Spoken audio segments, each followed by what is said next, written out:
Hello friends, welcome to the GS foundation. एक बार फिर से आप सभी छात्रों का स्वागत है जीएस फाउंडेशन के इस ऑनलाइन प्लेटफॉर्म पे। आज के सेशन में हम लोग करने वाले हैं वर्ल्ड ज्योग्राफी और वर्ल्ड ज्योग्राफी के 25 इम्पोर्टेंट एमसीक्यू यहाँ पर देखेंगे। इसके साथ आपको मिलेगा फुल एक्सप्लेनेशन और ये एक्सप्लेनेशन आपके एग्ज़ाम के दृष्टिकोण से काफ़ी महत्वपूर्ण होगा दोस्तों। तो आपसे मेरा अनुरोध है कि आप एक कलम कॉपी लेके बैठिएगा और जितने भी मैं फैक्ट दूंगा उन सभी को यदि आप नोट करते चलिएगा तो आपकी तैयारी बेहतर हो जाएगी। और याद रखिएगा, मेरी वीडियो कब आती है? रोज़ाना रात को 8 बजे आती है। तो आप सभी साथी मिलकर इस सेशन को आप जरूर देखिए। चलिए शुरुआत करते हैं आज के सेशन को। देखिए, पहला सवाल क्या है? कहता है कि जिब्राल्टर जलडमरू मध्य किन दो देशों के बीच है? पुर्तगाल, मोरक्को, अल्जीरिया और स्पेन। मोरक्को और स्पेन, अल्जीरिया और पुर्तगाल। जिब्राल्टर जलडमरू मध्य, आंसर कीजिए। जिब्राल्टर जलडमरू मध्य किन दो देशों के बीच है? इसका राइट आंसर हो जाएगा मोरक्को और स्पेन के बीच है। चलिए इसका डिटेल देख लेते हैं क्या कहता है। जिब्राल्टर जलडमरू मध्य मोरक्को, जो कि अफ्रीका महादेश का हिस्सा है, और स्पेन, जो कि यूरोप महादेश का एक देश है। इन दोनों को कौन अलग करता है? स्ट्रेट ऑफ जिब्राल्टर, जिब्राल्टर जलडमरू मध्य अलग करता है। ठीक है, जोड़ता किसे है? अटलांटिक ओशन को मेडिटेरियन सी से जोड़ता है। ठीक है, चलिए देख लेते हैं अगला सवाल। अगला सवाल क्या है?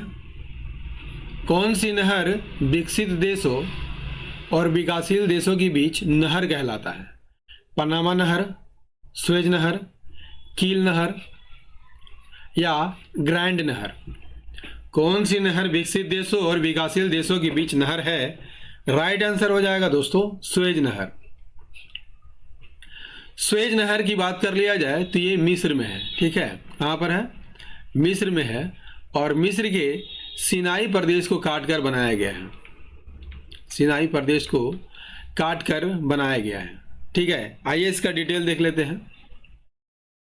सुएज नहर विकसित देश, यूरोप के विकसित देश और एशिया और मध्य पूर्व के विकासशील देश के बीच एक कड़ी है। आप देख सकते हैं सुएज नहर, और ये मिस्र में स्थित है और मिस्र के सिनाई प्रांत को काटकर बनाया गया है। किसे जोड़ता है? भूमध्य सागर को लाल सागर से जोड़ता है। ठीक है, और यूरोप और एशिया के बीच समुद्री दूरी को कम करती है। यदि आपसे पूछ लिया जाए कि पोर्ट सईद सुएज नहर के किस ओर स्थित है, तो उत्तरी छोर पर स्थित है, जबकि सुएज बंदरगाह दक्षिणी छोर पर स्थित है। क्लियर? चलिए अगला कर लेते हैं। अगला है कालीमंटन किस देश का हिस्सा है? वियतनाम, लाओस, इंडोनेशिया और कंबोडिया। कालीमंटन किस देश का हिस्सा है? तो कालीमंटन इंडोनेशिया का हिस्सा है। सही आंसर हो जाएगा ऑप्शन सी। आप देख सकते हैं कालीमंटन को 5 भागों में बांटा गया है, ईस्ट, वेस्ट, नॉर्थ और साउथ। इसके अलावा सेंट्रल कालीमंटन के रूप में बटा, यानी कालीमंटन 5 भागों में बटा है, और ये इंडोनेशिया का हिस्सा है। इंडोनेशिया का हिस्सा है। ठीक है, और कौन सा द्वीप है? बोर्नियो द्वीप है। बोर्नियो द्वीप है, और बोर्नियो द्वीप पर 3 देशों का हिस्सा लगता है, इंडोनेशिया, मलेशिया और एक ब्रुनेई। ठीक है, कालीमंटन इंडोनेशिया का हिस्सा है और बोर्नियो द्वीप पर स्थित है। यह क्षेत्र इंडोनेशियाई नियंत्रण में आता है। क्लियर है? अगला कर लेते हैं। अगला है, निम्नलिखित में से कौन सा देश प्रशांत महासागर में स्थित मेलानेशिया क्षेत्र का हिस्सा नहीं है? वानुआतु मेलानेशिया क्षेत्र का हिस्सा है। सोलोमन द्वीप मेलानेशिया में आता है। फिजी मेलानेशिया में आता है। किरिबाती मेलानेशिया में नहीं आता है। आइए देखते हैं किरिबाती किस में आता है, डिटेल देख लेते हैं इसका। वानुआतु, सोलोमन और फिजी मेलानेशिया का देश है। ठीक है, मेलानेशिया आपको दिखाई दे रहा होगा, वानुआतु, ठीक है, सोलोमन और फिजी ये मेलानेशिया का हिस्सा है। जबकि किरिबाती की यहां पर बात करते हैं, किरिबाती, तो ये मेलानेशिया का हिस्सा नहीं है, ये माइक्रोनेशिया का हिस्सा है। कहां पर है आप देख सकते हैं चित्र में किरिबाती की अवस्थिति। ठीक है, नेक्स्ट कर लेते हैं। अगला है, किस देश को लैंड ऑफ फ्लाइंग फिश के नाम से जाना जाता है? बहामास, बारबाडोस, केमन द्वीप या जमैका? राइट आंसर हो जाएगा बारबाडोस को लैंड ऑफ फ्लाइंग फिश के नाम से जाना जाता है। क्यों जाना जाता है, ये इसका डिटेल देखते हैं। तो बारबाडोस को उड़ान भरने वाली मछली की भूमि के रूप में जाना जाता है और यह मछली वहां पर काफी मात्रा में पाई जाती है। बारबाडोस कहाँ स्थित है? तो ये कैरिबियन सागर में स्थित है। ठीक है, इसकी राजधानी कहाँ है? बारबाडोस की राजधानी ब्रिज टाउन है। कहाँ पर है? ब्रिज टाउन है। ठीक है, चलिए अगला कर लेते हैं। अगला है, लिथोस्फीयर की मोटाई कितनी होती है? 10 किलोमीटर, 20 किलोमीटर, 200 किलोमीटर या 800 किलोमीटर? सही आंसर हो जाएगा 200 किलोमीटर। पूरे डिटेल में देखते हैं इसको। लिथोस्फीयर की बात करते हैं तो इसे स्थल मंडल के नाम से भी जाना जाता है। इसकी मोटाई 10 से लेके 200 किलोमीटर तक होती है, यानी अधिकतम कितनी होती है? 200 किलोमीटर, जिसमें आपका भूपर्पटी यानी क्रस्ट और ऊपरी मेंटल शामिल होता है। आप देख सकते हैं क्रस्ट और ऊपरी मेंटल शामिल है। ठीक है, ये और ये क्या बनाते हैं? लिथोस्फीयर बनाते हैं। जबकि स्थेनोस्फीयर इसके नीचे का भाग है। स्थेनोस्फीयर पृथ्वी के ऊपरी मेंटल का वह कमजोर अर्ध तरल सेमी फ्लूइड हिस्सा है जो लिथोस्फीयर यानी भूपर्पटी और ऊपरी मेंटल का कठोर के ठीक नीचे स्थित है और लगभग 80 से 200 किलोमीटर गहराई से शुरू होता है और यह कितने गहराई तक जाता है? 700 किलोमीटर गहराई तक जाता है। स्थेनोस्फीयर प्लेट टेक्टोनिक्स के लिए महत्वपूर्ण है क्योंकि इसी पर टेक्टोनिक प्लेटें तैरती है और खिसकती है, जिससे भूकंप होता है और ज्वालामुखी जैसी घटनाएं होती हैं। क्लियर? चलिए बढ़ते हैं अगले सवाल की ओर। अगला है, करेन नामक जनजातीय समूह किस देश में पाए जाते हैं? म्यांमार और थाईलैंड, अफ्रीका, दक्षिण अफ्रीका, यहां पर दक्षिण अफ्रीका कर लीजिएगा, भारत और चीन। देखिए, करेन नामक जनजातीय समूह म्यांमार और थाईलैंड में देखने को मिलेगा। करेन नामक जनजातीय समूह कहां पर मिलेगा? म्यांमार और थाईलैंड में। ठीक है, म्यांमार और थाईलैंड में कौन सी जनजाति रहती है? करेन जनजाति रहती है और ये दक्षिण पूर्व एशिया का बड़ा जनजातीय समूह है और इसकी उत्पत्ति जो है तिब्बत में या गोबी रेगिस्तान मानी जाती है, जहां से वे म्यांमार के दक्षिणी इरावदी डेल्टा और थाईलैंड के सीमावर्ती पहाड़ों में रहते हैं और कुछ भारत के अंडमान निकोबार द्वीप समूह में भी रहते हैं। आप समझ गया ना? चलिए बढ़ते हैं अगले सवाल की ओर। अगला है, अंतरराष्ट्रीय सीमा के संदर्भ में जीरो पॉइंट का संबंध किससे है? चीन और उत्तर कोरिया, ईरान और पाकिस्तान, ईरान और इराक, पाकिस्तान और अफगानिस्तान?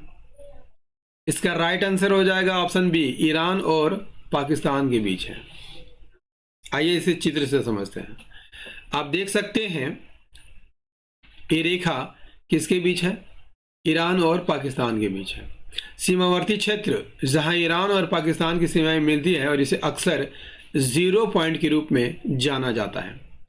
किस पॉइंट के रूप में जाना जाता है? जीरो पॉइंट के रूप में जाना जाता है।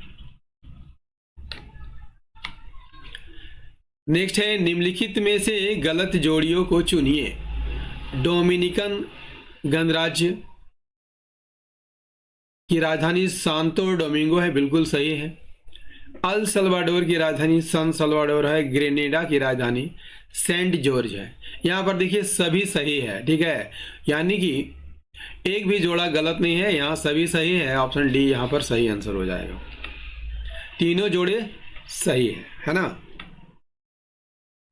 अगला क्या है? चिली में स्थित चुक्की माता स्थान किस अयस्क के लिए प्रसिद्ध है? लोहा, तांबा, जिंक या यूरेनियम? इसका राइट आंसर हो जाएगा तांबा के लिए प्रसिद्ध है। चुक्की माता दुनिया की सबसे ओपन पिट यानी खुली खादान तांबा खादानों में से एक है। यहां पर कौन सा धातु पाया जाता है? तांबा पाया जाता है। और यह उत्तरी चिली के अटाकामा रेगिस्तान में सदियों से तांबे का उत्पादन कर रहा है। यदि आपसे पूछ लिया जाए कि अटाकामा मरुस्थल कितने देशों में फैला हुआ है? 4 देशों में फैला हुआ है। पेरू, बोलीविया, चिली और अर्जेंटीना में फैला हुआ है। लेकिन सबसे ज्यादा विस्तार किस देश में है? चिली में है। यदि आपसे पूछ लिया जाए चिली की राजधानी कहाँ है? सेंटियागो है, ठीक है। चिली की राजधानी कहाँ है? सेंटियागो है, ठीक है। पेरू की राजधानी लीमा है। बोलीविया की राजधानी लापाज है। और अर्जेंटीना की राजधानी कहाँ पर है? तो इसकी राजधानी ब्यूनस आयर्स है। इस बात को भी आप याद रखिएगा। अगला सवाल कर लेते हैं। अगला है, निम्नलिखित देशों पर विचार कीजिए। सूडान, चाड, इथियोपिया। उपरोक्त में से किस देश की दक्षिणी सीमा मिस्र से लगती है? मिस्र की बात कर लिया जाए तो मिस्र जो है उत्तरी सीमा मेडिटेरियन सी से लगती है। किससे लगती है?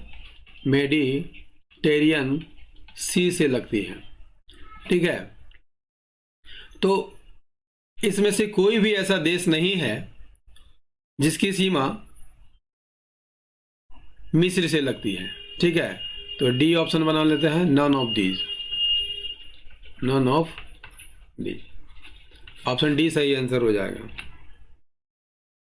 हाँ, मिस्र 3 देशों से घिरा हुआ है। लीबिया जो कि पश्चिम में है, सूडान जो कि दक्षिण में है, और इजराइल जो कि उत्तर पूर्व में है।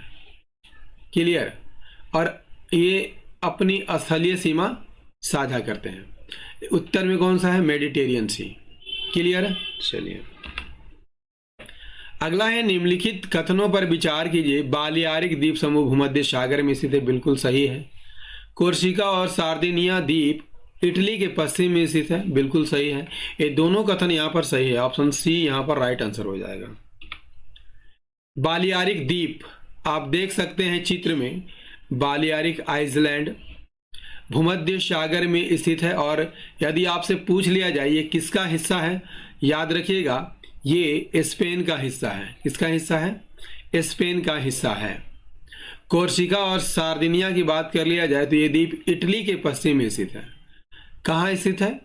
इटली के पश्चिम में स्थित है। क्लियर? और कोर्सिका फ्रांस के अधीन एक देश है, द्वीपीय देश है। और सार्दिनिया जो है इटली का एक देश है, ठीक है। आप देख सकते हैं सार्डिनिया और कोर्सिका फ्रांस का भाग है और सार्डिनिया इटली का भाग है। क्लियर? चलिए अगला है, केओटी जलप्रपात किस नदी पर स्थित है? टॉन्स, केन, विहद या महाना? राइट आंसर हो जाएगा महाना नदी के तट पर केओटी जलप्रपात है। केओटी जलप्रपात सिरमौर रीवा मध्य प्रदेश का एक जलप्रपात है। आइए, केओटी जलप्रपात मध्य प्रदेश के रीवा जिले में महाना नदी पर स्थित है।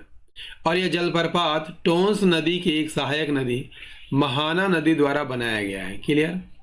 अब देख सकते हैं इस जलप्रपात का सुंदर नजारा, एक केओटी जलप्रपात है। अगला है डैम्पियर होसेज रेखा निम्नलिखित में से किससे संबंधित? खंभात की खाड़ी से, पाक जल डमरू मध्य से, अंडमान और निकोबार द्वीप समूह से या सुंदरवन से। राइट आंसर हो जाएगा सुंदरवन से ये रेखा दिखाई जाती है। देखिए डैम्पियर होसेज रेखा मुख्य रूप से सुंदरवन से संबंधित है। आप देख सकते हैं इस रेखा को डैम्पियर होसेज रेखा है, क्योंकि यह एक काल्पनिक रेखा है जिसे ब्रिटिश काल में सुंदरवन डेल्टा के उत्तरी हिस्से की सीमा निर्धारित करने के लिए बनाया गया था। क्लियर है? चलिए, और सेशन कैसा लग रहा है दोस्तों? मुझे आपसे ये शिकायत है कि आप सेशन तो देखते हैं लेकिन कमेंट नहीं करते हैं, तो आप एक प्यारा सा कमेंट जरूर कीजिए दोस्तों, इससे हमारा मोटिवेशन बना रहता है। गुरु शिखर निम्नलिखित में से किस राज्य में स्थित है? राइट आंसर हो जाएगा राजस्थान में स्थित है। ठीक है, और ये अरावली के सबसे ऊंची चोटी है। अरावली की सबसे ऊंची चोटी कौन है? गुरु शिखर है। गुरु शिखर है और इसकी ऊंचाई कितनी है? 1722 मीटर है। डिटेल देख लेते हैं। गुरु शिखर अरावली पर्वतमाला की सबसे ऊंची चोटी है। इसकी ऊंचाई है 1722 मीटर और ये माउंट आबू से मात्र 15 किलोमीटर की दूरी पर स्थित है। ठीक है, और वहां से एक सड़क लगभग पर्वत की चोटी तक जाती है। शिखर पर स्थित एक गुफा है और इस गुफा में भगवान विष्णु के अवतार दत्तात्रेय का मंदिर है। ठीक है, चलिए दोस्तों, हमारा वर्ल्ड ज्योग्राफी का ये सेशन मैंने काफी अच्छे ढंग से कराया है। यदि सेशन पसंद आया हो तो लाइक कीजिएगा, इसे अपने दोस्तों के साथ शेयर कीजिएगा, और यदि आप भी इस चैनल पर नए हैं और अभी तक चैनल को सब्सक्राइब नहीं किया है तो जरूर सब्सक्राइब कर लीजिएगा। बेल आइकन को प्रेस करना मत भूलिएगा। तो मिलते हैं अगले सेशन में, तब तक के लिए जय हिंद, धन्यवाद।